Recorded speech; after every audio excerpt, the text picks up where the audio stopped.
Assalamu alaikum wa rahmatullahi wa barakatuh.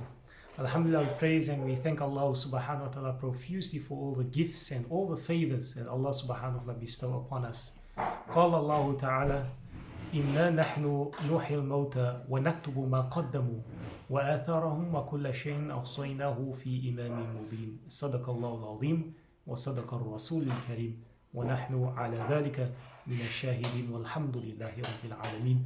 First and foremost, the glorious Quran, Allah subhanahu wa ta'ala in this verse of the Quran, a translation of this verse, it says that surely we will give new life to the dead, and we are recording whatever deeds they sent before them and whatever effects they leave behind. I want to emphasize this. Whatever effects they leave behind, their athar, the effects, their legacy, what they leave behind. And then lastly, the translation of the verse say, everything is fully computed by us in a manifest book of record. So everything is recorded by Allah subhanahu wa ta'ala. And I want to focus on the last part. It's that legacy. What legacy are we leaving behind? What will people remember us for? So what legacy will we leave? Do we hope to be remembered in a positive way?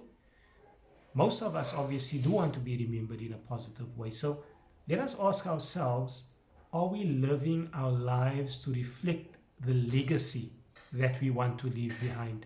Think about it for a moment. What are we doing that is of goodness, of khairat, of blessings, of prosperity that we are doing that will be a reminder for those that lived with us, that they will remind us for? So whether we're young, whether we're middle age, whether we are elderly, it's important to think of our legacy at all stages in our lives. And a good legacy that a person make or leave behind will bring him that special nearness and protection of Allah subhanahu wa ta'ala because of the good that we do. When Allah subhanahu wa ta'ala opens up the doors of mercy on us, Allah will help a person do righteous deeds that will serve as a good legacy to leave behind. Allah will multiply the benefits and the virtues, and Allah will compensate you for everything you dedicate. For whose sake? For Allah subhanahu wa ta'ala's sake. No matter how little or no matter how small that deed might be. But when we want to do something and we don't do it sincerely for the sake of Allah, the purpose of leaving a good legacy is to seek Allah's pleasure first and foremost. That is what we want to do when we leave a good legacy. We want Allah's pleasure. A Muslim should not, do good deeds in order to be seen and to be praised by others. That's not why we do good things. We don't want the main objective is that, we seek other people's pleasure. No, first and foremost, we seek Allah's pleasure. Allah subhanahu wa ta'ala says in this glorious verse of the Quran, قال الله تعالى وما تقدموا لأنفسكم من خير تجدوه عند الله وخيرا وأعظم أجرا واستغفروا الله إن الله غفور رحيم صدق الله العظيم. And whatever good you will send forward for yourselves, you will find it in the presence of Allah subhanahu wa ta'ala much better, and in reward still very great. And keep seeking forgiveness from Allah. Inna Allah ghafurur rahim. Allah is most forgiving, ever merciful. Allahu Akbar. The more a person repairs his heart, the more a person works on his heart, that spiritual being, the more we work on that spiritual being, the closer we will draw to Allah subhanahu wa ta'ala. The more successful, the more fruitful, and the more secured his good legacy will be with Allah subhanahu wa ta'ala. So I want to remind us about the incident of Nabi Musa and Khidr in Surah Kahf. We recall the incident in Surah Kahf. وَكَانَ أَبُوهُمَا صَالِحًا. There was a treasure left to two orphans. Remember that story? So in the surah it speaks about the treasure that was left to two orphans. So the commentators of the Quran, they say, or they mention that this treasure was secured via this incident Why was it secured? It was secured because of the piety of the father. It was the taqwa of the father, that God consciousness that the father had of these orphans. And that's why it was there. Furthermore, the Mufassir, they say it's because of the piety and because of the righteousness of a slave of Allah that Allah protects his children and the children of his children, and Allah will protect his family as well, even, listen to this, even so far as protecting all the homes around the person that do the good deeds. Allahu Akbar. So it's important.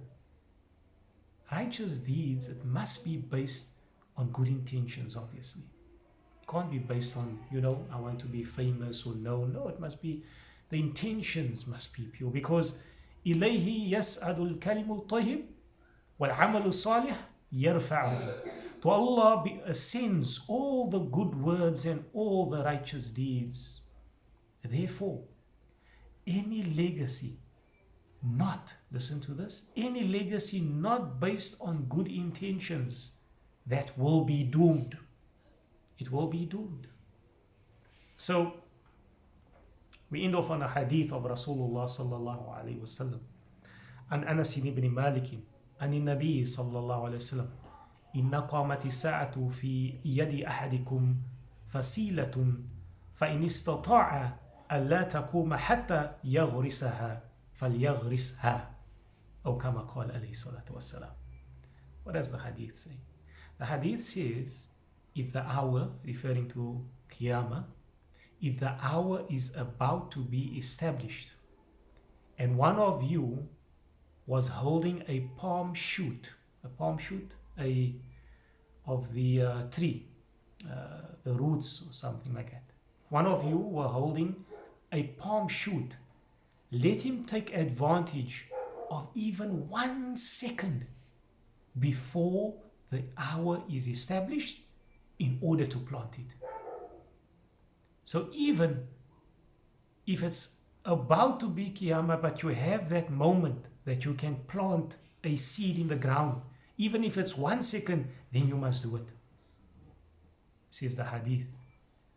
A tree that a person plant is a good legacy for him and for the succeeding generations, even if he does not reap the fruits in his life, but he is doing something for the next generation. So I ask Allah subhanahu wa ta'ala that our deed should always be characterized by sincerity, and that we do so in order to leave an excellent legacy. And first and foremost, that legacy that we leave, it is to do so sincerely, firstly, for the sake of Allah subhanahu wa ta'ala. And then we will see that our children will also reap the rewards of the good that we have done in our lives. May Allah subhanahu wa ta'ala grant us to live a very good life in the obedience of Allah subhanahu wa ta'ala. May Allah subhanahu wa ta'ala grant that our deeds are maqbool, that our deeds are accepted. And may Allah subhanahu wa ta'ala grant that our children as well, inshallah ta'ala, that they can also benefit from the goodness that we have done and that we continue to do in our lives as well. Wa akhir dawana anil hamdulillahi rabbil alameen. Assalamu alaikum wa rahmatullahi wa barakatuh.